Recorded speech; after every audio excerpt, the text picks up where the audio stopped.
welcome to another Facehammer Lumineth video. Hello. How you're doing? Thanks for tuning in. For those new to the channel, we cover all things competitive Age of Sigmar, and today we're going to be talking all about Lumineth Realm Lords and revisiting some of the lists that we've already covered. Recovering, isn't it? On the channel, exactly. Were we right? Were we wrong? Updating those lists with the new Lumineth wave of miniatures and rules.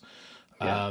So we're going to go look at Peter's list, who took it to a tournament back during lockdown with all the Sentinels, one drop, Auralan Legion, Zaitrec. It's got a theme. It's sticking to that theme. Shoot the heroes is definitely the theme. And we're going to look at that, and it was designed for a team event.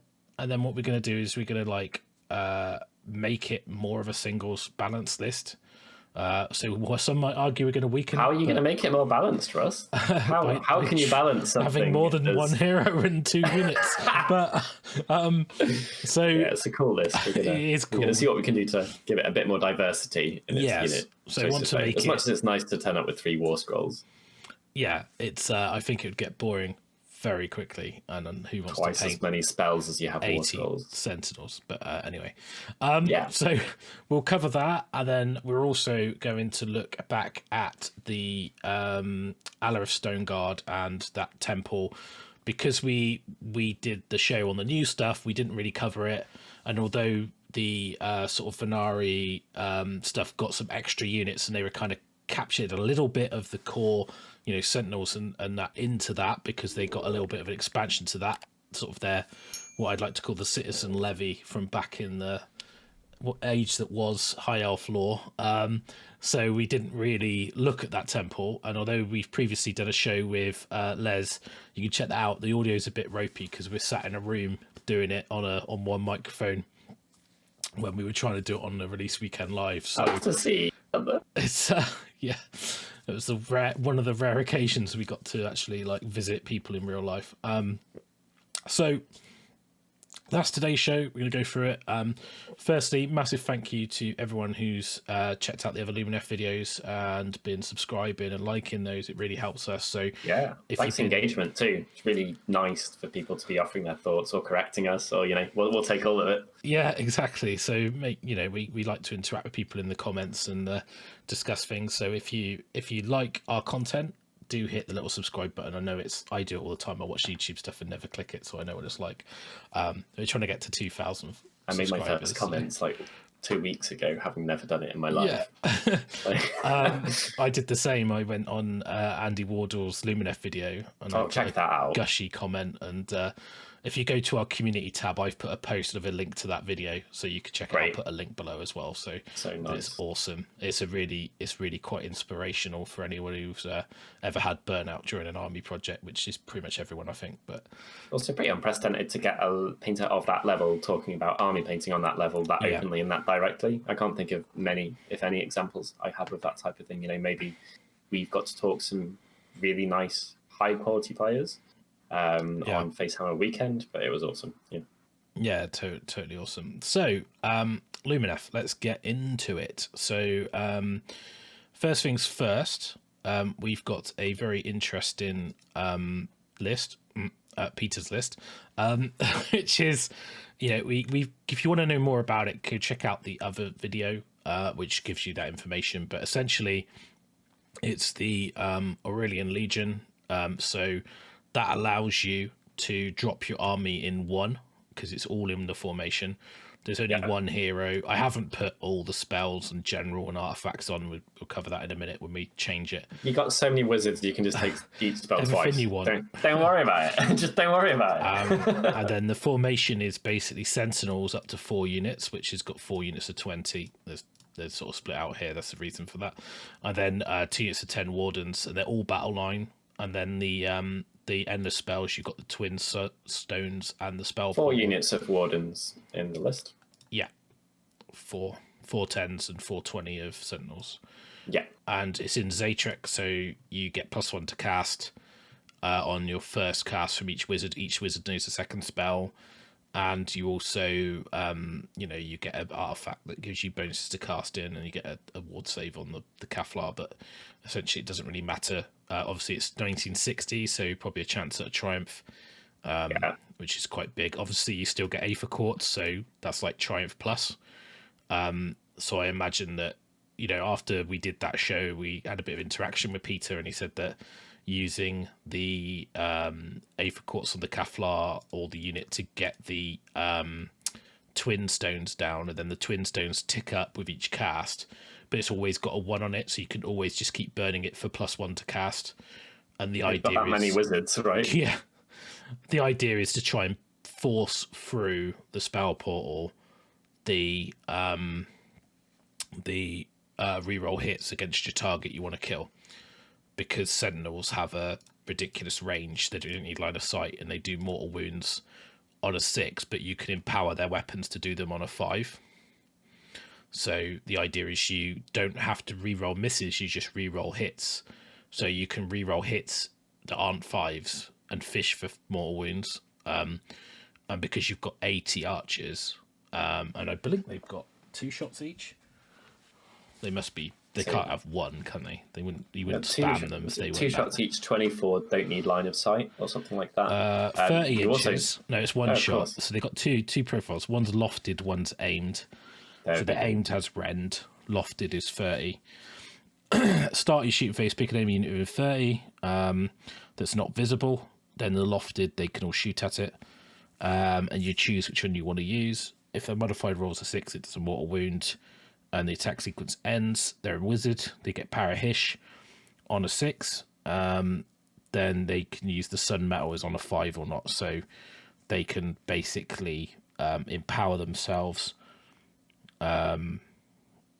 So, and any number of Realm Lords can cast Parahish. So every Sentinel unit can cast Power of Hish on themselves. And then the key spell really is Lambent Light. Quite the magic phase in this army. It'll probably take I'll quite do a this while. 4 times, do this once, do this once, do this once. I'll just cast Mystic Shield because I can. Yeah. So he won a 1 day, I think, free game event. So they're a bit skewy on results, those. Was a team event, wasn't it? No, it was a singles. Not? This list was designed for team events. Okay. So, but when you play a singles, you only play 3 rounds, and for most people who know how tournaments work, you play Swiss chess rankings. So you play the people on similar score. Because you've only got 3 rounds, you never really get to. You might not play.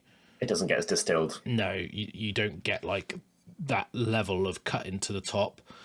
So there are some armies that this would really struggle against in a traditional event.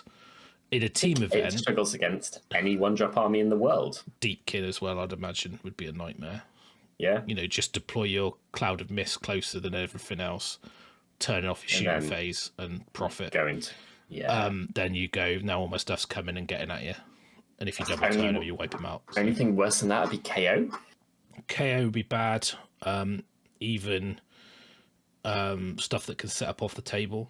Like, you can make someone take so many bravery checks with that many units on the board. You could just kill half of every unit. Or, you wouldn't touch the wardens, just kill. Even like Stormcast would be a nightmare. You've got auto binds and you've got drop from the sky. I think there's a few things that would be tough. Anything that's particularly anti-shooting, like even just an army of 90 plague bearers. I'll do, yeah. Like, I mean, yeah, you're going to shoot off some stuff, but you're -2 to shoot them, and they're going to just swamp you. And they get that without any buffs. They just turn up with that on their Warscroll, don't they? And it's not that like the wardens are bad or anything, but they're just a few things in the game where you're going to go, ooh, I don't really want to play that. Because although you've got 80 shots that could do mortals, that's maximum 80 damage. So if someone's put in 120 models that have got ward saves and minuses on the table, you're never going to get through that. Yeah, exactly. Also, like, a lot of the things that you nuke with this army, you would nuke with, I would say, definitely 3 units of 20 instead of 4 units of 20, but probably 2 units of 20. It's going to, it's about picking that thing and making sure it's dead. And you could do that and then back it up with, a cavalry unit coming into the side or something. And this list doesn't have that option. No. So, and I think as well, like, dropping 1. It's an objective game. Yeah. So sometimes you need a monster. Sometimes you want a hero. You need, Sometimes you want more than one hero. Yeah, well, you've only got one, and if she dies, then you can't contest the objectives. You're not going to win the mission, even if you do kill all their models. They've only got to run two heroes onto two objectives for one turn, and they've won. I've got a 1-drop. I can't stand shooting, and I still won the game. Yeah, It's I think that's why we're going to look at this, because obviously the book's got more varied, and you're going to say, well, actually, how do we? So we're going to keep the Auralan Legion, so that's going to stay, and so that. But what we're going to basically do is try and pair this up with another temple, another formation, which allows us to keep the sort of the low drop theme. We're going to stay in Zaitrec.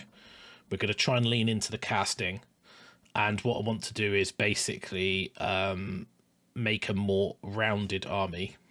Okay. So let's start at it. So one of the things that I originally thought, so let's just go into this, I'll just make this a little bit bigger. So one of the things I originally thought straight away was to obviously reduce the number of units that we've got. So at least... Are the little 10s, I know they're here because you have to have the same amount of both. Like, you wouldn't need that much chaff, would you? Those 10s aren't doing much. You would, like, have 2 10s or something. Never mind before we start dropping the actual archers. Like, would you just take 2 units of screaming models, whatever they were, whether they were cavalry or wardens? Well, you've got to take wardens for the formation to take the sentinels. So if every warden, max size of sentinels is 20. Yeah. So each unit of wardens is a unit of sentinels dropped. So I think for me, 400 points in one. Then just gain 400 points in one by dropping 10 wardens and 20 sentinels. Yes, but I think you need to go further. Okay. I think 400 points is probably not enough. So I'm going to drop it down to 2 and 2.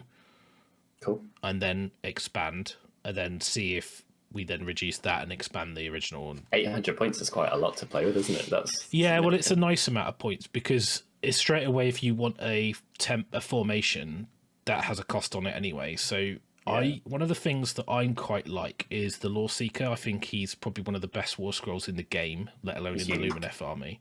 Yeah. We did talk about him, and there was one thing that I just wanted to clarify. So in the show, we were talking about artifacts and things, and then there were some people in the comments that said, oh, he's unique, so he can't take it. And actually, looking at the rules, unique and named are 2 distinctly different things. Yeah, so he's special, but not that he's not special. So in the description, it will say, like, Teclis is a named character. Okay, so he's not a named character, so he can take artifacts and traits, but he cannot be taken more than once. So you only have 1, but he can have artifacts and traits. I did check that with the playtest team, and that was the feedback from GW that I got. So basically that's the discussion, and that's how I believe it'll go. Whether it'll be in the FAQ or not, I don't know, but that is definitely the rules. So yeah, well noticed. We would have, we saw that, and we entirely thought that was the case as well. Yeah. So. I mean, it's very easy to assume, because I don't think there's ever been anything in AOS that hasn't had both those rules. Yeah, they've kind of been synonymous with each other. So you don't actually think, oh, I'm going to have a model and it's not going to have the other rules. So you automatically assume that all the rules are wrapped up in one set, but it's 2 distinct different things with 2 distinct limitations. So unique is 1 in your army, named is artifacts and traits, and because he hasn't got one without the other, so it's fine. So get out of the way now. So I quite like the Bladelords in this army. Purely because if you want it to drop, I really want a Law Seeker. I think they're the best war scroll in for objective play in Age of Sigmar, hands down, full stop. Agreed. Don't pass go. Don't even, like, there is no contest. Marathi's a close second, but definitely. There's nothing in the game that just says no, you're not getting that objective ever, unless you kill me. And low drop as well. He's even more powerful, isn't he? You're just doubling down on, like, in a 9-drop army, he's very different to a 2-drop. He's so versatile. He's a wizard. He can be deployed. Like, let me just get up the war scroll because it's so good. We quite liked him, didn't we? Now I can actually do this. what are you going to give him? This is like you've had your sweets taken away, now you get them back. Blade of Leaping Gold is automatically leaping out to me. And obviously here, guys, we're talking about 2 formations. We've got 2 characters, so we could outfit these completely or take some aspects off. Well, we've got a limitation because we have that's better. So because we've got the Zaitrec, so we have to take the trait and artifact from Zaitrec, but we do have a caddy for the tax, which is the Kevlar, so we do get to play a little bit. So the Lore Seeker, so it says that he basically gets this lone agent rule, which is what makes him so good. Okay, so you can add 1 to save rolls if this model is more than 9 for friendly. So if he's on his own, he's got a 3-up save. He's got 6 wounds. It's pretty solid anyway. Obviously, he's got a decent combat profile, and he's got a shooting attack, and he's a wizard, which is all brilliant. Fine. And it says here that in addition, instead of setting this model up on the battlefield, you can place it to one side, say it's set up as a lone agent reserve unit. Obviously, there are some missions that don't allow you to reserve, but they're not many. And he's still good, even if you can't do that. Still deliver him in a bubble of people, then run him out on his own. Well, that's why the Swordmasters are good, because it gives you a bounce save on both the Kevlar and the Lore Seeker. So it protects your heroes as well. Just remember, guys, if you're missing on his save bonus from being far away from people, you are very possibly gaining Lookout Surf for being closer as well. So they kind of, you know, you lose one, but you gain the other, and bouncy wounds. And the good thing about this army is if he does scout, that your archers aren't going to be running across the table to hit stuff, so you're going to be getting your save bonus. So anyway, it says that's not the best thing about him, you know, obviously. So you set him up as a lone agent. And then basically, this is really good, right? So it's at the start of the first battle round before determining who takes the first turn. So you're probably going to have the choice. 2-drop 90-something% of the time. And but if you don't have the choice, you can set him up in different places. So even if you're playing against KO, because they want to drop an alpha you can put him in their territory 18 inches away from your army. They can't drop between him and your army. He's only a small model, but you can literally, like, if you were clever, you could deploy in a corner and use him to push their army out, so they can't actually get in range easily of your stuff. I know they can do fly highs and drops and all that stuff, but it's a way of shutting down a big portion of the board. Plus the fact, if he does drop, they're going to have to get rid of him because he's going to have that objective for days, right? So anyway, so this guy, he goes off into the sky, whatever, and then anywhere more than 3 for enemy units. So also 3 inches is a very small. He's only on a 32 mil base, so again unique. To try and like shut anywhere in your deployment zone where he can't go is really hard. Yeah. So straight away, he's a great character assassination piece. How often have people have you snuck behind people with more than 9 inches away in a small base, or had it done to you? Never mind, you know, no, 3 inches, and you get basically going to charge, right? You're going to get that charge off, and he's got a shooting attack. He's got 4 attacks, 2s to hit, 3s to wound. They've put Rend on for good measure, and their D3 damage.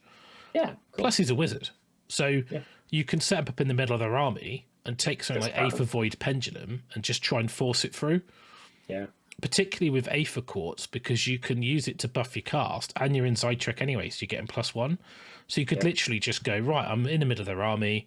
Let me throw Suffocating Gravetide. Even that is because normally it's rubbish because it's speed, because it's like short range, but it doesn't matter because you're next to their army. So you just, you know, there's so many spells that you can use. Even Purple Sun. He's such a key piece, isn't he? He changes the game by being on the table. He's like 400 point worth of uber character in like a 160 point model. I'm not saying he should be 400 points. I just mean that normally to get these unique abilities, you need to be buying like Bellicor or like Marathi or someone like that. And he's just a dude. And you're like, okay, he's like the James Bond of the Lumineth. I love it. So, so he's not making the cut. So he's definitely going in. There's no way about it. He's definitely going in. He adds way too much to not to take him, right? He's just too good. So but anyway, right. So, and then this other rule is if you set this model up within 6 of an objective that has no enemy models units within 6 of it, you gain control, and your opponent cannot control it while he's within 6 of it.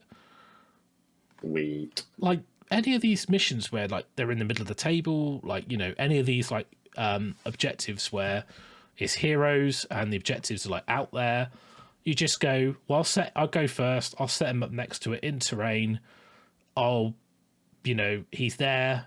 He's got that objective until you kill him. Yep. And, you know, if you've got speed of hiss, you could then do it on the Bladelords, run them up, and, you know, then he can bounce wounds and all that kind of stuff. I was just going to say, do we need to have something in the list that's fast enough to be able to support him in that way then? Even with speed of hiss. If we're sticking to a formation, we're very restricted because he only goes in one formation, which is the Bladelord host. Okay, so we're going to be using a 6. So we're going to be using the Bladelord host. So, yeah. Right. So, and obviously he's a wizard, so he's awesome. Big fan. So he's going in, right? And I know that people will be like, well, this is not really making the list better, but anyway. So then we looked at the formation. We've only got the Bladelord host. Mm-hmm. Now we've got to take 2 units of Bladelords. But what size can we get? 5s. So 120 points for 5. So at the moment I've put minimum in. Okay. And that puts us to 1800. So there's no point putting in more wardens to try and get more sentinels because we can't. Yeah, that is too much. You just can't. So, and we don't want to add drops. We don't want to add drops either. No, we want to stick to 2. So basically, like we're not going to have much play on this. So all we're going to really be able to do is boost a unit. So the only one really that we could boost some wardens, but you might as well boost your Bladelords. Yeah, I think so. So I think you boost one up to, it gives us spell. 80 points left over. 30-point spell and buying a CP. Do you need a CP? I just don't think CPs are worth it in Lumineth. It's like one of the few armies because they don't have command abilities really that you want to use. They've got the generic ones, and you've got A for ports, so it's like selection of spells and still have a good chance to triumph. Aim for 19, I think 17. So, yeah, and I think it's just endless spells. I mean, you've already got in the original list, you've got a couple options. So the original list, you had the spell portal and twin stones. Now the spell portals, I think, was used to try and get lambent light from the Lore Seeker out. You could not worry and just use the fact the Lore Seeker is scouting to do it. Mm-hmm. I don't really know why else, because a lot of their other spells are like buffs that affect themselves. They don't really have like aggressive spells to put through. So I don't really see that. I think it's a bit overkill spending 70 points on a spell portal. Do you want to take damagey spells that are going to add to your slightly less mortal wound output because you have less sentinels then, maybe? Like, do you want to be able to put 2d3 mortal wounds through something and shoot it? I think like you just lean into like chucking damage like from your magic phase because you've got such a strong magic phase in front of your scouty bloke as well, or something like Palisade that. Would be a good shot. I would probably take Palisade. Just T2, isn't it? Is it 30? It's only 30. Yeah, I think the question is, do you want spell portal? Is the main question first. I don't know if we do. I don't know how you would feel about it. I'm not sure. I think with this many casts in, obviously, you know, it lets you do powerful things with one spell, but with this many casts in an army, it'd be nice to, and how I feel it would play, it would be nice to put endless spells in front of your opponent and stall them, or, you know, protect yours. You could put Palisade in front of one of your own units of archers. It doesn't have to be in front of the character. No. But him with a wall in front of him is horrible for your opponent, though. Yeah. It's so hard. You can make a arrow in front of him with a wall and a unit. No, exactly. And because he's I'm just trying to find this book's a little bit badly laid out. So I'm trying to find the Zaitrec temple. There we go. So the Zaitrec temple, you've got fast learner, which allows you to unbind one extra spell, and in a second time you can unbind. So as a general, he wouldn't be a bad general because he's probably going to be an unbind range of anything he wants to be. That's pretty tasty. Are the bonuses to cast or to cast and unbind? In the army. In the army, it's to add 1 to the first casting, dispelling, or unbinding roll you make for each friendly Zaitrec wizard in each hero phase. Cool. In addition, each Zaitrec wizard hero knows 1 extra spell. So he doesn't get an extra cast, but he knows an extra spell. And he has. But they get +1 to unbind and +1 to cast on the first attempt. But this command trait means that he can do a second attempt, which would be a re-rollable one. So the first one will be at +1, the second one will be a re-rollable unbind. Oh, that's cool. Yeah. So I think he would be the general. People are going to want to deal with him so much that their game plan is going to become kill that dude and then do something else. He's horrible, isn't he? He's very good. I mean, it's a shame he could only have 1, because I just want them all. So then you've got the law. You get a spell as well that pick 1 unit wholly within 24, half the move. If the roll's equal or greater to the save, it takes D3 mortals, so it's okay. The artifact is roll a dice each time you allocate a wound or mortal wound to the bearer. Add 2 to the roll if tech closes part of your army on the battlefield. On a 6, the mortal wound is negated. So an after save on a resilient dude who's a keystone is fine. The only thing is it worth giving him, because you're going first, do you not go into aggression with an artifact rather than?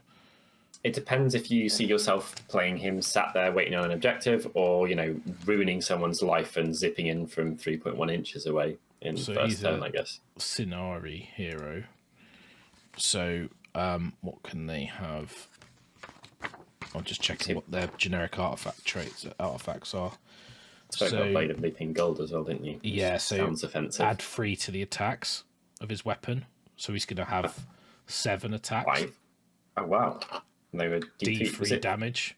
I still got a Lawmaster in my head. I can't believe how bad they were. That's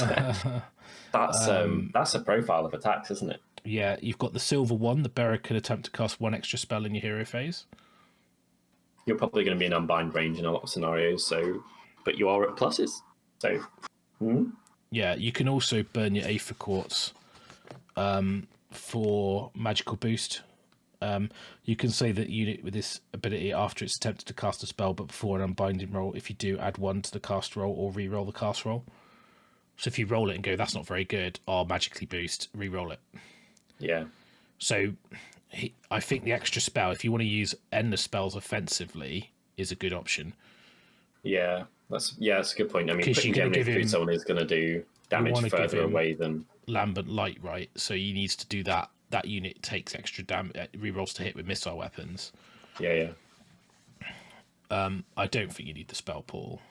I'm just going to drop it out. I'm not going to have it in. That ties you into a certain type of play as well, which isn't as much what the list does now, and its power is going to be in flexibility. Would that allow us to get an extra unit of Sentinels, an extra Warden unit in if I do that? Let me just have a quick look. 400 points. Mm. Not unless it was a 10. No, it's not. Sentinels. It's not 400 if you take a 10 and a 10. It would actually, yeah. So if you just have the twin stones, you've only got 10 points left over, but you could just go. You could just drop the Bladelords down to 2 5s, and then basically go drop the mirrors, and then go. I'll just put 10 Sentinels, 10 Wardens in the. So you've got an extra 10 spearmen, an extra 10 shooters. Mm-hmm. Whether or not that would be more profitable than putting endless spells in, which it probably would be, and having more of your swordy dudes is an option. But if you weren't going to do that, then you could up 1 Bladelord unit, you could up the other one, and then that gives you 30 points left. Or you could just put loads of money in endless and just keep them at 5s and go, I'll put 1 up to 10, and then I've got 150 points basically. So you could go. It's Quicksilver, there's loads. Quicksilver Swords has got a long range. Like, you could be. I think if you took I generally believe. I mean, you could even take Chronomatic Cogs, slow time down, just to give him an extra cast and get rerollable saves. And then you were speaking about getting another cast as being part of the list anyway. Yeah. And then you wouldn't necessarily need... And it's quite hard to cast it. I mean, I don't really think it helps you with anything else. So maybe not, but... Kind of leaning into him quite exclusively. Yeah, I think you just take Pendulum, because that's a must-stop, right? Give him the artifact, the Silver Wand. He's going to take Lambent Light. So you basically go, you've got Aether Void Pendulum, and then you've got Lambent Light. Both are like must-stop spells, right? Yeah. Because that Pendulum going through your army doing D6 mortals to everything it touches is going to be horrendous. It does get, that combination gives you some... It gives you some possibility for getting some wounds off something before you're shooting phase 2, which could be useful. You might have someone who debuffs shooting around them. You're trying to kill them, and you put in 1 unit of Sentinels, and rather than putting in 2 20s, 120 plus that spell is enough to take them out. So I think that's a really good idea. Yeah, and then 5-6 wound debuff piece could be a big deal. Yeah, and then you can get another spell because he's a Zaitrec wizard, right? So if he's already got a Lambent Light, I think you could give him Protection. It gives him a 5-up mortal wound bounce, but he's already got a 6-up. If you know, he won't because he won't got the artifact. Ethereal Blessing, probably. Ignore modifiers positive or negative when making save rolls for attacks that target the unit. Probably not, because you wouldn't get your +1. That'd be good with cogs. Yeah. Yeah, the Ethereal Amulet. Yeah. You could take Solar Flare. So cast value of 8. Pick a point on the battlefield within 10. If there's an endless spell, it is dispelled. Okay, that could be quite dirty. Does that mean you could cast something that you wouldn't want to come back through you, and then cast another thing, get rid of it, make space for your new spell, and then you wouldn't care as much about the turn roll? And it says if there is technically cast, pick a battlefield within 10. If there's an endless spell at that point, it is dispelled. If there is if there is a unit at that point, which there won't be because you can't have 2 things at the same point, roll a number of dice equal to the number of models in the unit. On a 6, it takes a mortal wound. In addition, until your next hero phase, subtract 2 from casting, dispelling, and unbinding rolls for wizards within 12 of the point. Yeah, it's flexible. That's quite cool nice because if you play against a magic heavy army, you can solar flare their army and go, well, I can force it through with the Aether Quartz, and they're at -2 from casting, dispelling, and unbind. It will hit you as well, but if you do it as a second thing, then I don't know. I think that's quite cool because you go balls deep in your turn 1. This army is more well-rounded, but it's not. It still is about the aggro often. You go balls deep into turn 1, and a lot of the armies you might have been worried about might have been pinging you with spells or teleporting a unit, and you can't get an auto dispel, I don't think. So this is a more long-term version of having a dispel scroll or something. All of their casting is going to be debuffed. So he's the general, the Law Seeker, right? Why does that not come up then? Can he are the artifacts only for certain wizards or something? The artifact's fine because he's a Sonari, so he knows he's a Sonari character. So he gets the only problem is I think in Warscroll Builder they haven't turned the trait box on because they probably don't think he can have traits. We didn't. Yeah. So, but he's fine. So, Kevlar wise, you could probably just go for pushed into having something, isn't it? Yeah, you just take the Gift of Selenar on him. So that's the one you have to take. But I'm just thinking spell law wise, probably just take. You obviously use the Twin Souls to then try and make the casting of your Sentinels at +1 minimum 2. So you could probably put speed on the Sentinels. You probably want Ethereal's Blessing somewhere. You probably definitely want the Total Eclipse. It means when they cast a command ability, it takes 2 points rather than 1. Well, you can have one of each spells, can't you, pretty much? Yeah, well, you could have everything. You just double up on the most important two. Yeah, exactly. Give yourself options. Seems weird. Never chosen spells like this. Which ones do I want twice? Maybe put like, I don't know. I don't. It's just you've got everything. Just whatever you want, wherever you want it. So I think you put Lambent Light on their own. But not that you're really going to be in range. So maybe put like Ethereal's Blessing, Protection of Hish, Speed of Hish on the Wardens. Is it Lizardmen that get summoning for each cast that you did, or something like that? I think so. Yeah, I think it's Lizardmen get points for each cast spell, but that's only some weird matchups for this army. Yeah. I don't think it. No, it's Inch for both players. Got you. I think Lizardmen get it for when they have to give up casting. Sorry to that's it. Yeah, you're correct. Seraphon, I don't care.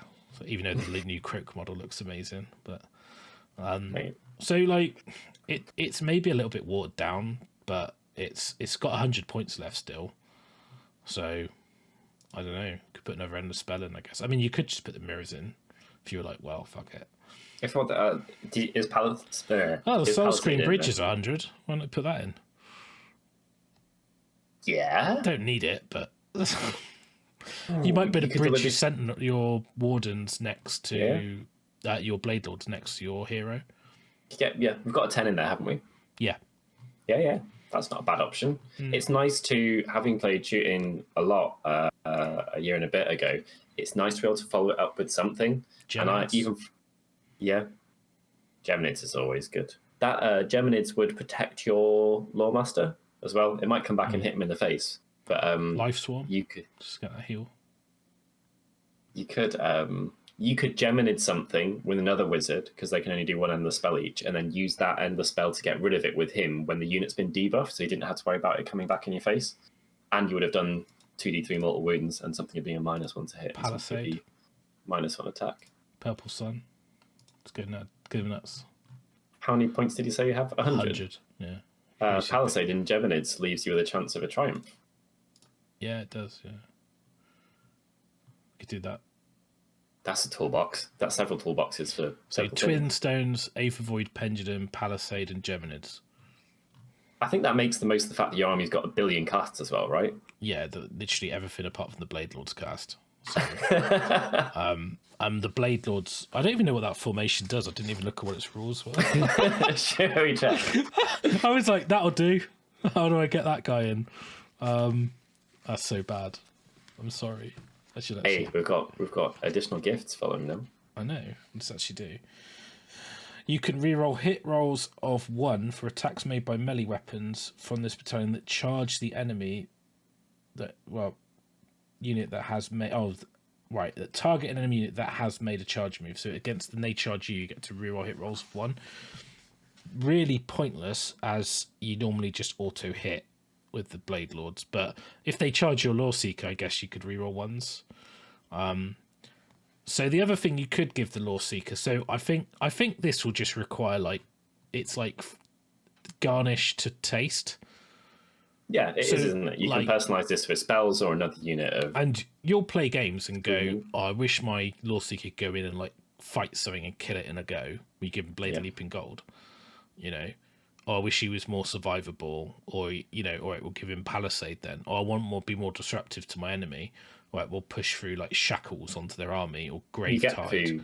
You get to this point with every army that has some options, though, don't you? Right? Yeah. I spent a year finessing items rather than units with the same army, and I found it constantly difficult, and I never thought I got it perfectly. No, and for me, that's whatever you do with that list. It's up to you. You could pick what you enjoy. You could also take 15 of the swordy dudes and a bridge, and that could be your.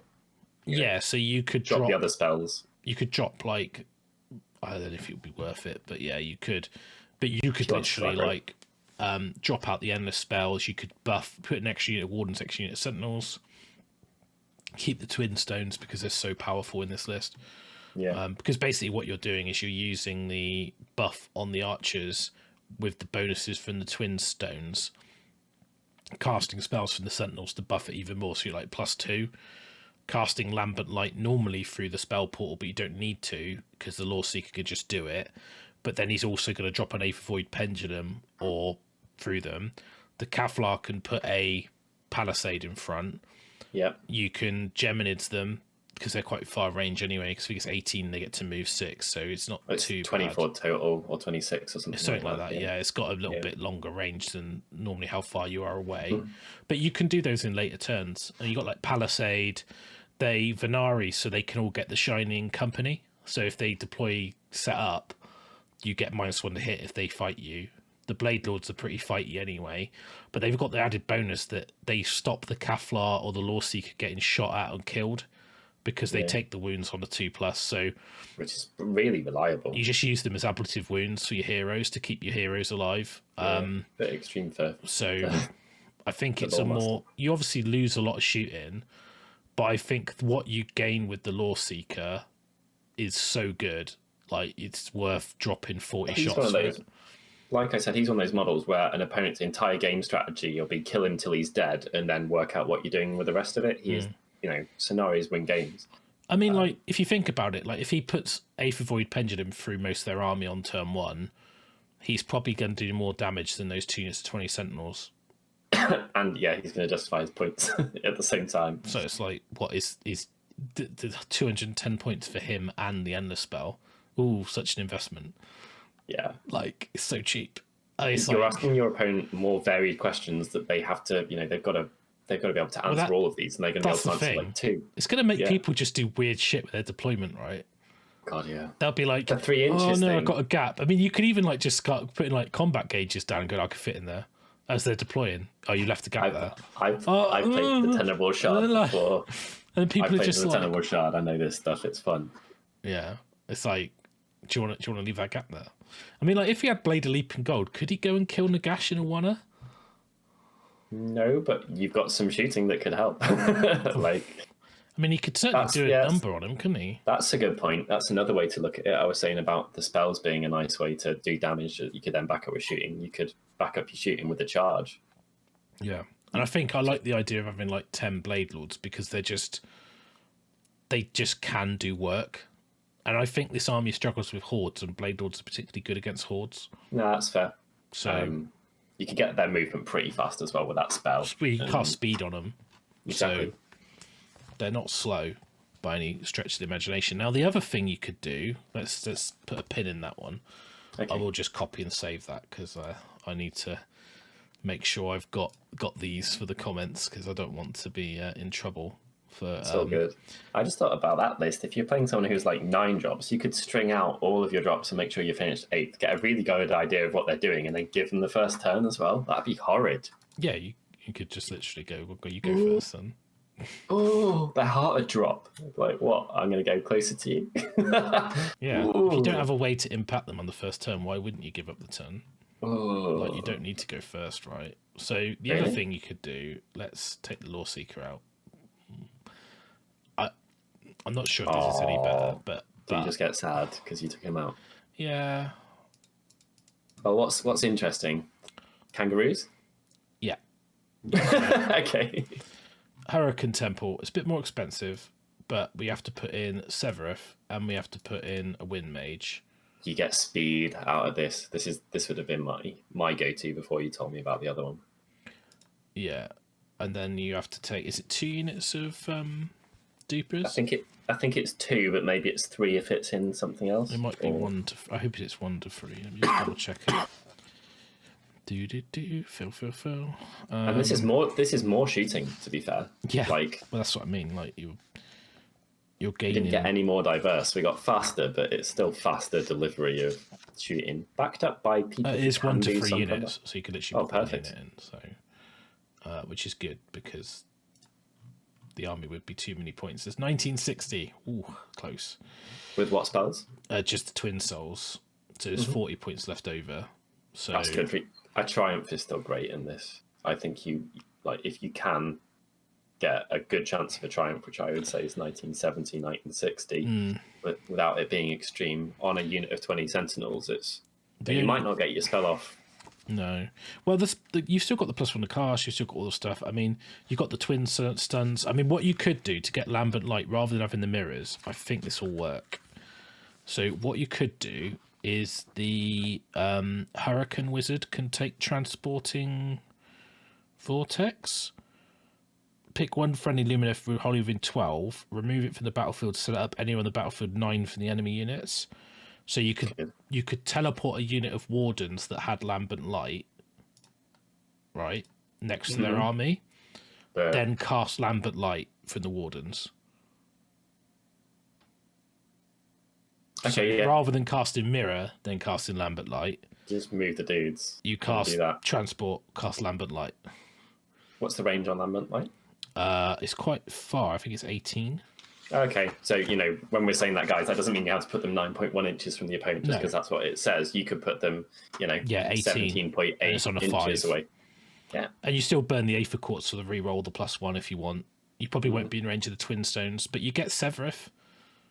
Like, you just get Severith. I mean, you could drop Severith down to a normal hero, the version, but I think Severith is way better. I mean, he's Ymetrica, so he doesn't get the bonuses, but it doesn't matter. And then the Wind Mage can then obviously have artifacts. He can also take spells, and he gets access to that Law of the Winds, and he gets an extra spell. So he actually gets 2 spells out the Law of the Winds, and they're really good. So you've got what would be good? Oh, Guiding Flurries on a 7. Pick a Lumineth Realm unit armor missile weapons wholly within 12. If the spell lofts the missiles, they get 6 inches to the range. If it directs, they add 1 to hit rolls. So you could basically have a 36-inch range unit of Sentinels, so you get extra 6 inches on the range. You don't even have to see their target. Just amazing. I don't think we need to really look at the other spells, do we? No. Take the Transport on the Flurry. That's something, and it's not bad on the Ruse either. If you want to. No. It's good. Yeah, I think you take those 2. There are some. I mean, you might someone out there who plays Lumineth more than me will go, oh no, you take this, but that's fine.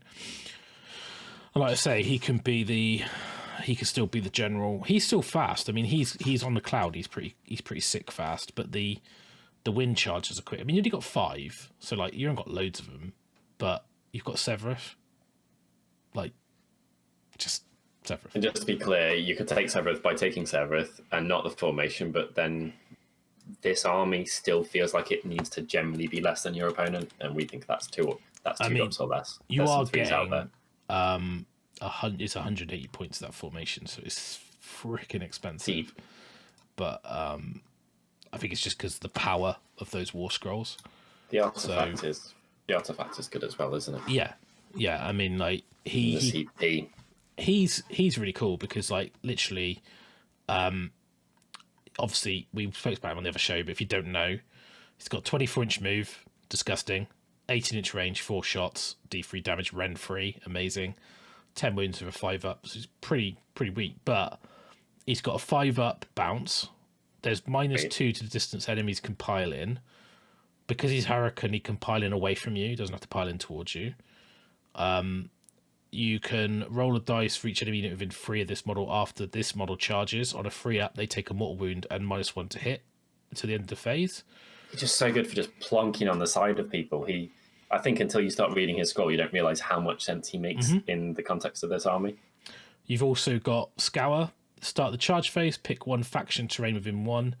The model cannot charge, but on a 2+, the scenery doesn't work anymore. So you could destroy things like, the rules from like Nullmoors, from Sylvaneth Wildwoods, from the Bone Reapers, Nexus, whatever. I mean, like, it's pretty strong because sometimes you're just like, I just don't want to worry about that. I mean, if you do it to a Khorne altar, or like if you manage to go, in a perfect storm, whether you'd ever be able to do it. But you imagine if you could get near the Carnal Throne before they've actually used the ability, and you're like, So I don't. So is it their faction terrain you can get rid of? You can't get rid of like trees for Nurgle or something. No, you that is exactly what it does. Like, so the tree doesn't disappear, but it stops it from being. But the Nullmoor is faction terrain, so okay, cool. So it could stop someone from running and charging, or and stop it generating contagion, stop it being a summoning point. So. Nice. That is a faction terrain piece. So Syrian Desert Winds. So after it makes a normal move, a pick an enemy unit is passed across on a 3+, takes D3 mortal wounds. Fine. But at the end of the shooting phase, this model can make a normal move. That's shooting phase, not your shooting phase. So that's both players' turns. Can move 12. In addition, this model can retreat and charge. So basically, you go, well, I'm going to move, and that could be a retreat. I could charge something else, or I can just basically go, oh, you want to charge me? You've moved 3 away. I'll move 9.1 inches back. You can't charge me. Yeah. So it's like, and in your hero phase, if in 12 of a wind mage, you do have a wind mage, he'll D3 wounds. So him and the wind mage synergize really well with the wind riders. It gives you like a little force that can mop around and be annoying. I still prefer the Lore Seeker with the Aether Void list, but is that just because he's your bro? Not because... He's just cool. This is cool too, but you know.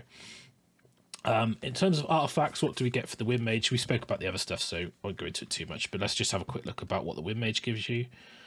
So he gets... What does he get as an artifact? Let me double check it. I presume it's going to be caster your wind-related bonuses of some type. So he gets a Wind Blast Fan. Once per battle, start the enemy movement phase, pick one enemy within 3. The unit must make a normal move and must retreat. So, not too bad. Close. Well, it's quite good, because if you combo him with Sevireth, okay, so what you can do, charge Sevireth and him in. Now, Lumineth get to activate 2 units. So you activate Sevireth and pile out of distance, fight. Then you pile the Wind Mage to be 2.9 inches away. Because Sevireth is there, they can only pile in 1 inch. So they can't actually kill him. Then it's their go. Unless they've got like 3-inch reach or 2-inch reach weapons, they can't touch And then you go fan, you've got to run away. That's cool. There, done. That is the combo. I think it's great. I almost don't care what you read next, but it's really janky. But if the 2 models in conjunction, that's an amazing combo. Just hold in hands. They're both quick as well. Oh yeah, I mean the Wind Mage takes movement 16. 16, yeah. I mean it's like not slow. And then you've got the Windstone. Once battle in your shooting phase, pick one enemy unit of an 18. Roll a dice. On a 1, nothing happens. 2 to 4, the unit takes 3 mortal wounds. On a 5, it takes D6 mortal wounds. Not a bad option. No, it's quite nice for a poke if you need it. Yeah. And then you've got 3 Buffeting Aspergillum. Roll a dice each time you allocate a wound or mortal wound to the bearer. On a 5-up, it's negated. So all 3 solid choices. Yeah, they are. They're all good. The first, the best. Almost. I would take the fan just because it's so. Shoo. It's so wanky, isn't it? You want to be pushing people back as well. It's thematic and intent of the army appropriate. Looks like they designed. Can you not take it? Hurricane Wind Mages only. I think Warscroll Builder might need some updates here. It's not on there. He can take it. We can write the list in the description for people. Yeah, and then I think Fast Learner is. I keep forgetting what it does. We've already had that. That was that's one extra spell. No, they get that anyway. I think Fast Learner is unbind 1 extra spell. The second time they get a reroll. See, I would probably make the Kaflar the general. I think. Well, just because I think Sevireth can't get a trait, so you wouldn't give it to him. The Wind Mage you might, but you don't really want him being too much of a target. No, he's already a fairly big target, I think. Yeah. And also, the Wind Mage is near Sevireth. He's healing him as well. So yeah, they're a nice combo. Them rocketing around being annoying together is what they're made to do, right? Yeah, exactly. So that's why he's got stupid cloud under his feet. That list is basically Kaflar, Sevireth. We've got the 4 battle line. We've got the 5 wind charges, double formation. It's 2 drop. Is it better? Don't know. I think it's more interesting. It's more varied. You're painting some things that aren't infantry. Yeah, and I think as a plus, the kangaroos are good. Sevireth are good. I just think what you can do with Sevireth, the Wind Mage, the fan, the wind charges, piling in, being within 3, backing up, it means that they can't fight you they can't retreat and charge your Sentinels, and all the time they're doing that, your 2 units of 20 Sentinels are just peppering people off. Yeah. So I think it's solid. I mean, you spent 300 points on battalions, but we also spent 300 points on people not having to buy and paint the models. That's true. So we've helped people. We've helped you. I think the Twin Stones are super good, actually. I think I overlooked those a little bit. I think if you've got a strong magic phase, they're brilliant. Yeah, we've not been going heavy on these in lists we've been writing, though, have we? We've been getting excited by marsupials and bigger stuff. so people can actually read it. That'd be useful, wouldn't it? So it's that's the list. Kaflar, Severith, Wind Mage, 220 Sentinels, 2 10s of Wardens, 5 Wind Charges, 2 Temples, Twin Stones. There you go. It's be the Wind Sentinel variant, as opposed to the Blade Sentinel variant. So Kangaroos also a must. I don't think leaning into the other temples or other formations is worth it. So you know there's a Stone Guard temple, but I don't actually think it adds anything to the army. No, unless you really work around it and you delivered them on a bridge or by some other movement buffy way or something, but they don't fit. Whereas both of those that you outlined fitted really well. I think the second one fits the most, but the first one, he's such a unique character that that kind of works. Well, I think it really leans into offensive magic, whereas this one is more like disruptive, slow them down. Yeah, like I mean, if it didn't increase your drops, Alapexid with nets are so good. So yeah. But you get Severith. I mean, who doesn't want to use Severith? It's like he's so good. No one. They don't want to. So you get 3 heroes instead of 2. Still a 2 drop. Super, super good. So, okay. So let's move off of the Zaitrec. Run damage from range theme. What's the opposite of that? The Stone Guard. We're going to do the Stone Wind Temple. So we're going to take this because what originally happened is Les had the Stone Guard Temple with the Wardens and Sentinels. So what I'm going to do is drop the Wardens and Sentinels and replace them with Kangaroos and Severith and Wind Mage. Okay. So essentially, making a really hard, resilient center and then loads of zippy bits. Yeah, and also the Wind Mage can also teleport one of those hard, resilient things. Okay, fine. And we're going to play Ymetrica because that leans into Severith and it leans into the other stuff. So Ymetrica, fuck yeah. Sorry, that's... I'm down. Yeah. So we're going to drop the Kaflar. We're going to get rid of all this horrible Aurelian stuff. We don't need any of this. We're going to get rid of that Legion. Don't want that. We're going to go for the Alarith Temple. Let's just put it in as minimum. See what we get. Mm-hmm. So what is in the Alarith Temple? So the Alarith Temple, and this you don't need to take the temple. We might decide that we drop it in a minute. I haven't looked at it. I think it's quite good. So it is Avalanor. Yeah, we're gonna have Avalanor. He's good. So Avalanor, the Stoneheart King, a whopping 360. Ooh. A Stone Mage. We've got to get him in as well. Going to run out points really quickly. Every expensive thing we add in, guys, is less infantry that you have to pay. So. Got no models at the moment. And 1 to 3 unit of Stone Guard. So we need some Stone Guard because we've got no battle line at the moment. So is that 2020-10? Is it 2025? Well, does it end up at 10-5-5? It's a 5. Oh no, we're running out of points really quickly. Twin Stones have got to go. We've got 210 points left, so we're just gonna have to go up to 2. This army's not going to be very big. Like, we're gonna do you just go balls deep on 1 unit if that's the case, or are we so off that we have to change things significantly here? Do you think? It's a shame you're 10 points short of getting another unit of Kangaroos in, which would have been nice. It's Avalanor because you've got to have Avalanor and you've got Severith and you've got a Wind Mage and you've got a Stone Mage, so you've got so many heroes. Oh, this is going to be tough.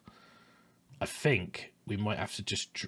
I mean, does it need to be low drop? Probably not. No. Let's just drop the temple. I think... We don't need to. Yeah. If you're sacrificing that much at this point as well, Yeah. Can you go up to 15's the biggest? So you could have 1 unit of 15. You've got 200 points left, so you could go for 2 units of 5 wind charges. Oh, we haven't got the formation anyway, have we? So no.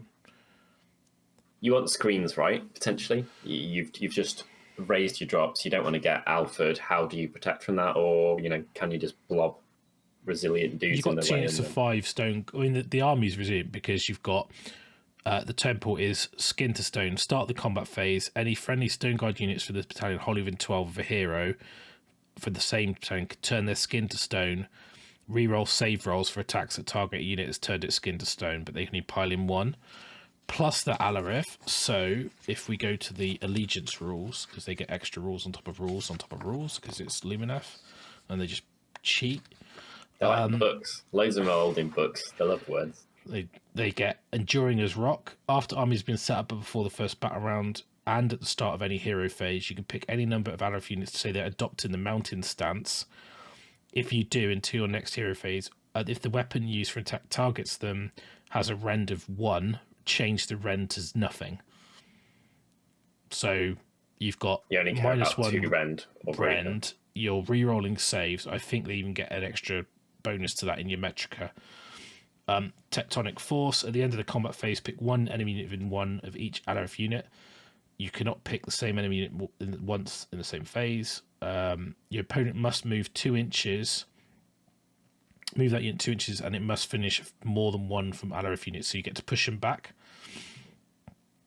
And once they've done that, Alarith models that are within 3 can make a 1-inch pile in. So you can basically push them, pile in, push them, pile in, so you can push them off objectives. Is 5s too small then? If this is, you've got 115, so you could go 2 10s. But let's just see what your Ymetrica gives you, because we've got another set of rules on top of rules. Because we love rules. Because I'm pretty sure they boost them even more. Ymetrica, the Enduring Rock battle trait changes the rend of an attack that targets an Alarith unit as a rend of -1 or -2 instead of only -1. So it ignores rend 1 and rend 2 on your Alarith units if you've got the mountain stance. So I don't think you need a screen. I'm just going to throw it out there. Fair, yeah. That's 5 resilient dudes, and if they're doing mortal wounds, they would have killed you just as well. Plus, anyway. Avlanor's got a -1 to hit bubble. Yeah. So you're -1 to hit, -2, ignoring 2 rend, rerolling your saves. Yeah, that's all right, isn't it? It's pretty solid. Probably don't need to. Do you want to? Is the plan with this army is it more bunkery, or are you going to deliver that unit? I think what you do is you set up in a line and you push them off the table while the wind charges early and sever early game, go and harass and get some objective points as well. Yeah. So you get a command ability, redoubled force. You can use the ability at the end of the combat phase. Pick 1 Ymetrica Alarith unit that's just forced an enemy to use the Tectonic Force. You can use it again. So you can do it twice. One, but it's on a different enemy unit, I think. So you can't push the same unit twice. Command trait is Almighty Blow. When this general fights, instead of piling in and attacking, you can say unleash a single Almighty Blow. If you do, pick 1 enemy unit within 1 and roll a dice on a 2+. The enemy takes D3 mortal wounds. It's pretty crap. Artifact of Power. Pick one of the bearer's melee weapons. Once per phase, you can add 1 to the damage inflicted by 1 attack made by that weapon. In addition, roll a dice each time you allocate a wound or mortal wound to the bearer. On a 6, it is negated. In addition, each time the bearer is affected by a spell, end a spell on a 5-up, they ignore the effects. Acceptable. It's okay. I mean, I think you just stick it on the actual stone mage that you've got to take, because he also buffs your army. Yeah. So I'm a bit rusty on what these guys do. So Avlanor... sorry, that's a lot of rules. So many rules. Avlanor has, if this model does not make a charge move, add 1 to his attacks. He's got... Where is it? Guardian of Hish. Subtract 1 from hit rolls for attacks made by enemy models that are within range of his Guardian of Hish ability, which is 12-inch bubble. The range goes down as he gets hurt. When you look up the value on this model's damage table, if it's within 12 of Stone Mage, you treat it as if it's had 0 wounds. The Stone Mage stops you degrading. I knew the Stone Mage did something to him. It's another double team that we spoke about. Yeah. Previously, we had a Wind Mage. Now we had the Windy version. Now we've got the Stony version. Yeah, and then the Stone Mage is a wizard. He's got a spell, and he'll get to have an extra spell from that law. That, oh no, he doesn't in this, because we're not Ymetrica, aren't we? On a 5, pick one enemy unit with an 18. The unit takes a mortal wound, and until your next hero phase, the move characteristic is halved and cannot fly. So it's okay. It's pretty good, but I think they've got some good spells in the mountain. There's a bravery debuff, which should be particularly strong if you're trying to spread your shots out. Start of the combat phase, you can see this model will adopt the Stone Mage stance. If you do, this model with any friendly Alarith Stone Guard units within 12 cannot make pile-ins, however, improve the rend of their melee weapons by 1.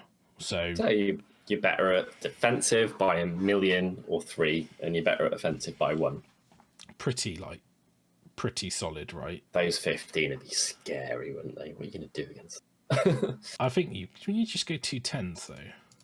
Well, they do get the activate and activate thing, so if you're not delivering one on its own, and you're playing more patiently, or you've got there, or your opponent's got to you, operating with a 10, then a 10. I mean, we've got 200 points left, so potentially we could have another 10. So we could have 3 10s and 2 10s and a 15, and just like lean into it and just play Lumineth like the 4-inch move in Wall of Death. Yeah, but fun to fly around with stuff, isn't it? Bridge. You could bridge. Or should we do more wind charges?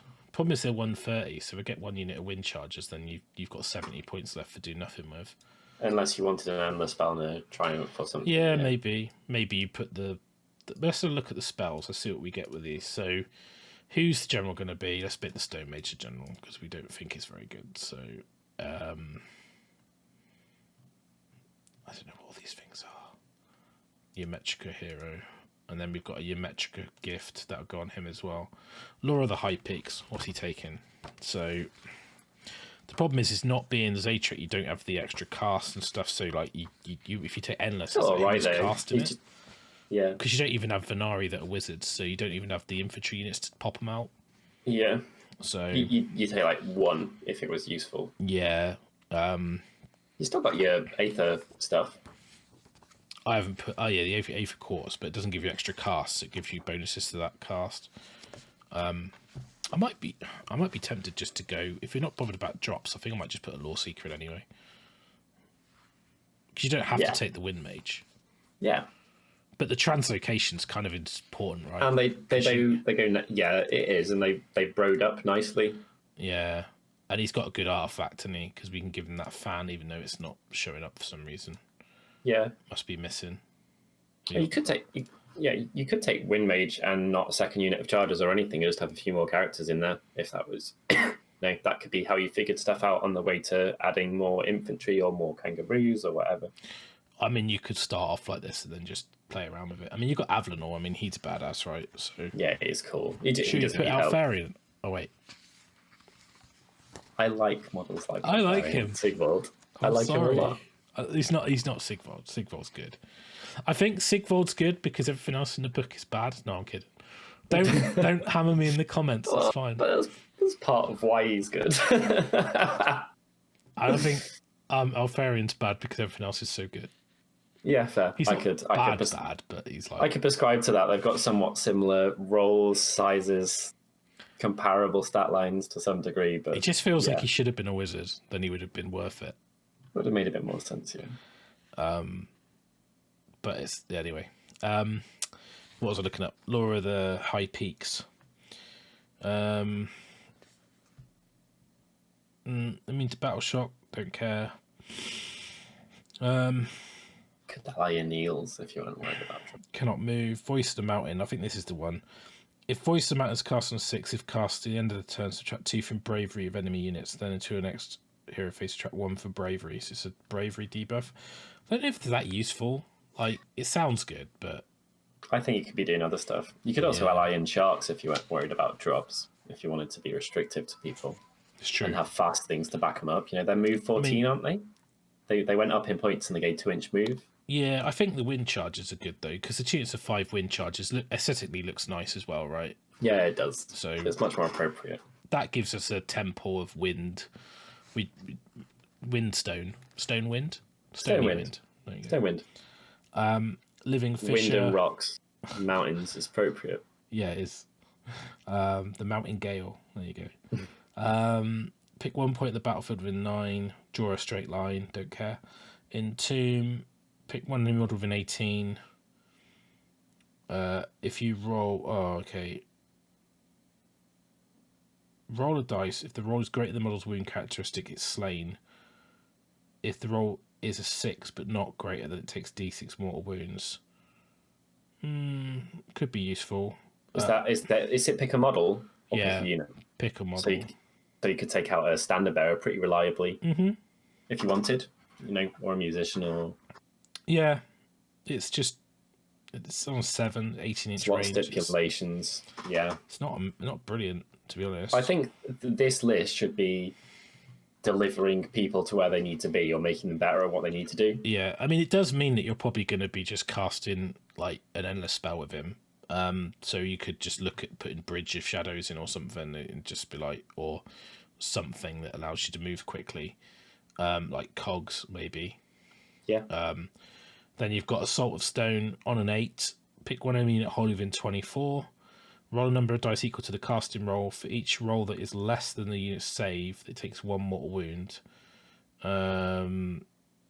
So could be quite nasty about a unit that hasn't got much of a save, because you're basically doing 2 up mortal wounds on the cast roll. Yeah, but you don't. It's kind of, it replaces a shooting attack almost, doesn't it? In terms of probably amount, a lower quantity, higher quality. But I think if you could be buffing or moving your dudes, or debuffing opponents, or stopping them from moving, or something like that. Well, Crippling Vertigo does that. So it says on a 6, pick one enemy unit wholly within 18, which is short range again. And 2 an exterior phase. Roll 2d6 before that unit makes a move, a charge, or a pile-in. If the roll is greater than their bravery, it cannot do the move. It's not bad, It's okay. 7 or more is not a bad chance, and there's several opportunities. That's like a baby Be'lakor. Your mage is fast as well if you wanted to move him up. Well, I don't think the stone mage is. I think he's quite slow. Let me have a look. Oh no. Oh yeah, he won't be fast. I think he's on a little rock. His move is 6, so it's remarkable for someone who's meditating. Yeah, he's floating on a little rock, so the rock carries him where he needs to go. Yeah. So mallets or picks on the stone guard. Interesting. They're quite close, I think. Mallets I don't know. Which one's diamond prick hammers or stone. I think that might say diamond pick. It says diamond pick, not diamond prick. Whoops. That describes it. This describes an elf eloquently, if I've ever heard. The diamond prick. That's probably Diamond a stage pricks. name, right? Diamond pricks came over. I couldn't even pile in, and they just smudged up the board and wouldn't die. Yeah. So it says. So what have we got then? So stone mallet or sorry, I should look on here because we can. Let's have a look. Stone guard. There we go. What do they do? I'm a bit less prepared for these guys. There's a lot of scrolls now. It's not 4. Oh, it's crazy. Sure. It's like one of the biggest range in AOS now. If you take like pure army book, like it's pretty big. So you get 2 attacks, freeze, rend 1, damage 1 with the stone mallet or diamond pick hammer. So exactly the same. Okay, so the diamond prick hammer. If the unmodified hit roll for an attack made by the hammer is a 6, it does 1 mortal wound and the attack sequence ends. Or crushing blow. If the unmodified hit roll of an attack made by a stone mallet is a 6, add 1 to the damage. So it's either get +1 damage or a mortal wound and the sequence ends. I don't think there's that much in it. No, it's very, very similar. I don't know. Like maybe go mortals on the large unit and then a bit more damage with less models on the smaller units. I guess so. I mean, like you're not really going to get many rolls, are you? And then the champion, I think, can have stratum hammers, so 3 attacks, like Stormcast, 3 4s, no rend 1 damage. I probably wouldn't bother. You get to reroll to hit, but they hit on freeze anyway. I think I'd just give the champion one of the picks or the hammers anyway. Yeah. The Seneschal. I don't think you bother with the special weapon. I don't know. It might be like the OBR double-handed blade, like completely pointless. Well, you can have 1 and 1. We've got 2 units of 10. Let's mix it. Yeah. Let's go with diamond pricks on the other guys because that's funny. I'm in their battle line in this. I mean, you could. Could you? Would else other battle line units that are available? Probably just you'd have to take wardens, wouldn't you? It would give you access to 120 points. Would give you access to speed a hish, which might be useful. You are increasing your drops even more because the temple. Wizard. It's another wizard. Just I think I might be tempted just to put a Law Seeker in. Like that is also another wizard. Because if you put the law, I just think your army's not very quick, and he does something that people have to deal with while you're. I think you do. You're setting up. I think most lists start with him, and then you have to justify removing him rather than justify including him. Yeah, I think he is that good. Maybe you drop. Do you go for 1 10 of Stone Guard and 2 5s? Then 2 5s of Wind Charge, so you drop a Wind Charger unit. It's 1990 with the Law Seeker. I think you drop a Wind Charger unit. Like, if someone's got mortal wounds, you still want to have a few more of the Stone Guard available. You know, they could have two spiky D6 damage spells or shots or flamethrowers or something. And that could do quite a lot if you've not got many. So you reckon drop the Wind Chargers? Yeah.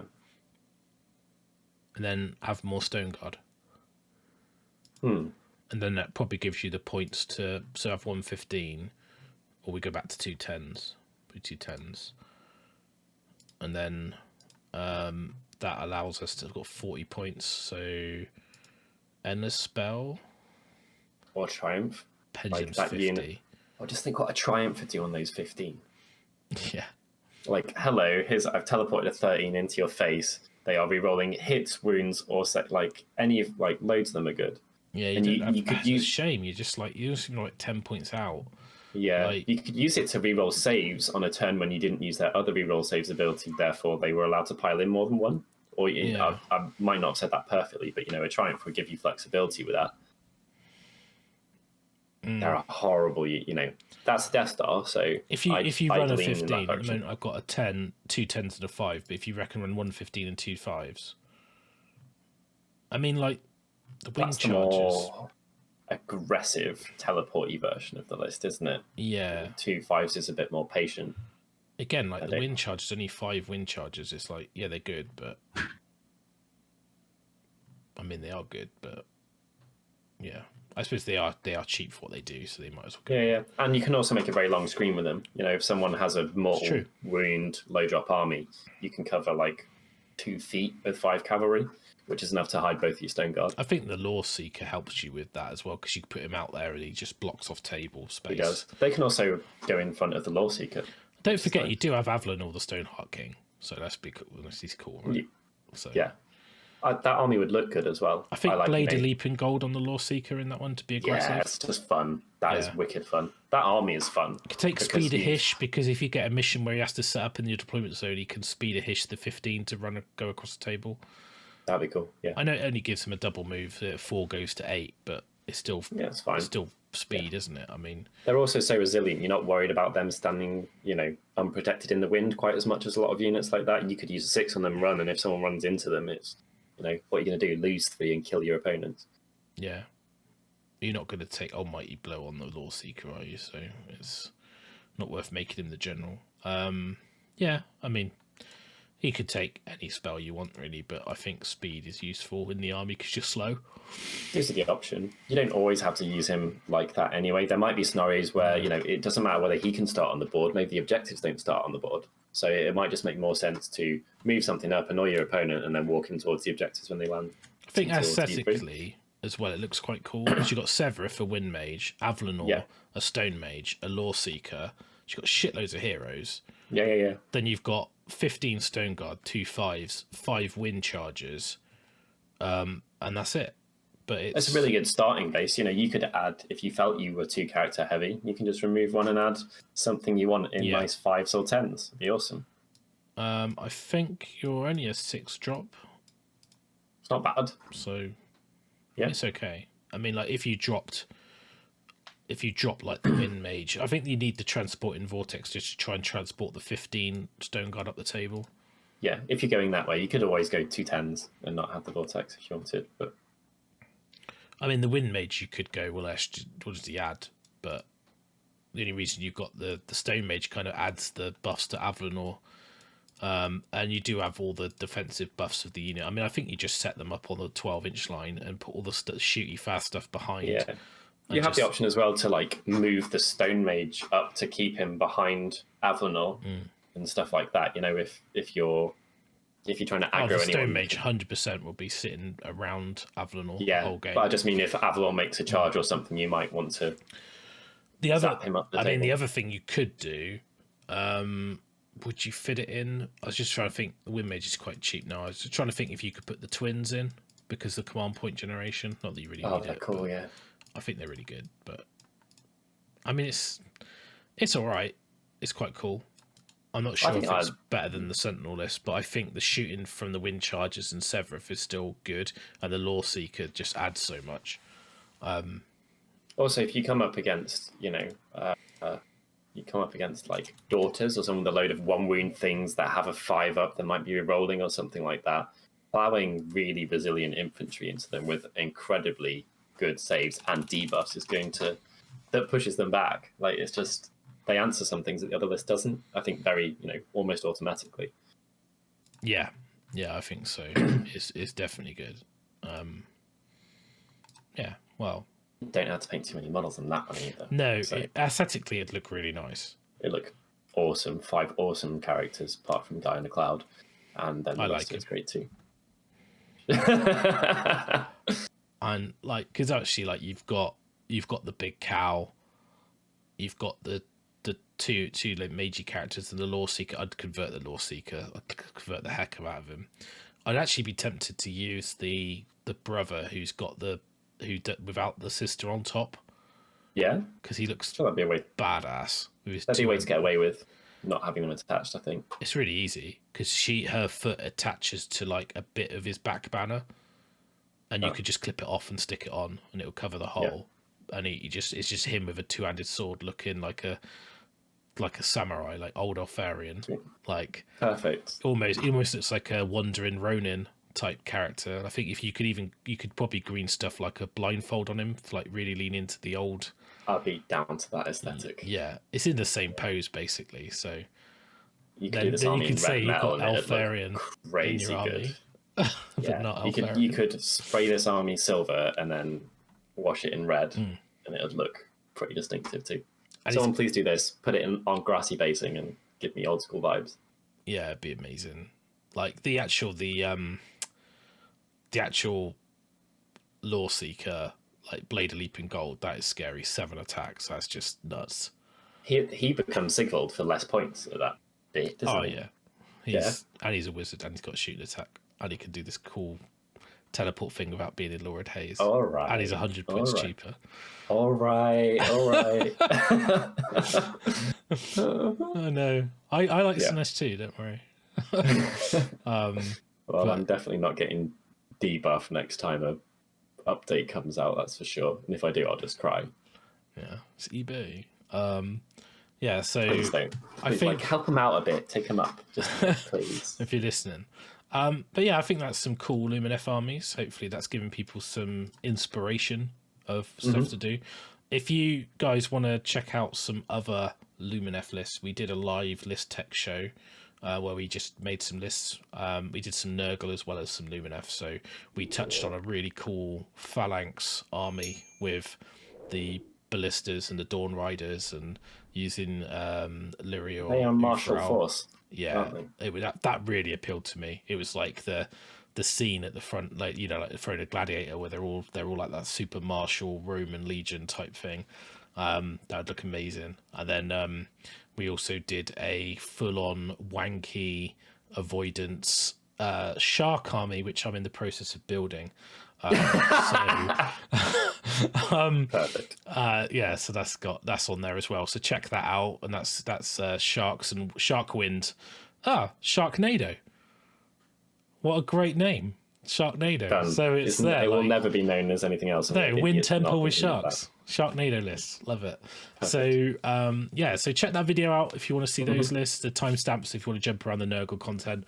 It's in there as well. If you don't like those dirty puss Let us know bags. your creative list down below. If you thought like one character inclusion would make a big difference or anything like that, we're always up for it. And Russ is literally, he's been converted because he's blue-black, Sharknado, knobhead. And he is going to be doing the army, so it might help inform, what you see in future content. Yeah, I mean, like, for me, I got so many armies on the burner. I don't know if it counts, but yeah. So don't label me a Lumineth player. I don't want to be a dirty Lumineth player. Okay. Everyone should label me a Slaanesh player to help me commit to actually doing it. I need a bit of help. Get into the Slaanesh because they are great. I still think they're the diamond in the rough. I still think they're super competitive. Definitely can be. They'll just need a lot of practice. Yeah, I think the difference is they're good, but the skill curve is high. Like, you need to be a solid player, know what you're doing, and take a lot of practice. And if you make a mistake, you're going to get punished. You need to treat that book like it's an instruction manual as well, I think. Yeah. Like, I haven't been doing games, but I've been reading the shit out of it, and I still am changing my mind. We're on, like, version 7 now or something like that. Well, if I build an army that works like one you want to do, you can always borrow mine. And then I can be a blue-black knobhead at some point. Yeah, I'm not letting you use this Lumineth list. I'd have to play you. I'm like, it'd be so good. It'd be so good. It'd be annoying. And it doesn't have a summoning pool. It'll be that day when I turn up with the Iron Jaws and you're there. Why did I do this to myself? But anyway, hopefully you like the content. If you did, hit us a like, subscribe, all the YouTube algorithm things, comment if you want to know more. Some objectives will link in below. You can drop your Lore Seeker on them. Exactly. Yeah. So we've got some merch objectives and things like that. If you look at the description, there's some ways to support us. We really appreciate it. You can probably see on the video a little Ko-fi link. That's the, if you want to donate anything, that's great. We appreciate it. It's going towards the new microphone for Byron, so he can get an upgrade and get the same one I've got. I'll be able to sound like I'm 7 feet tall and really scary. Yeah, so you can turn it into dark mode and sound like you've got a big bassy voice. So that would be cool. Appreciate that. And at the weekend, Broken Realms Bellacore is on pre-order. We're hoping to have our samples and be able to release a video at release. And we will probably do a live show on the weekend to talk in more detail. So keep your eyes peeled on our channel for updates on that. I've got no idea what to expect. I'm revising my thoughts on the model as well because I've seen some more shots of it now, but I think he's quite cool. I think the model's awesome, and the new battle forces that have been leaked, well, not leaked but announced, sort of gives you a hint as to what factions are getting some love in the book. So looking forward to that, particularly the Nighthaunt stuff. So be sure to tune in on the weekend where we go through all the rules and all the match play elements. We haven't touched the lore at the moment. And then we will do a follow-up discussion list show where we write army lists using the new rules and try and come up with some cool match play armies. So yeah, hit us up, and thanks for watching.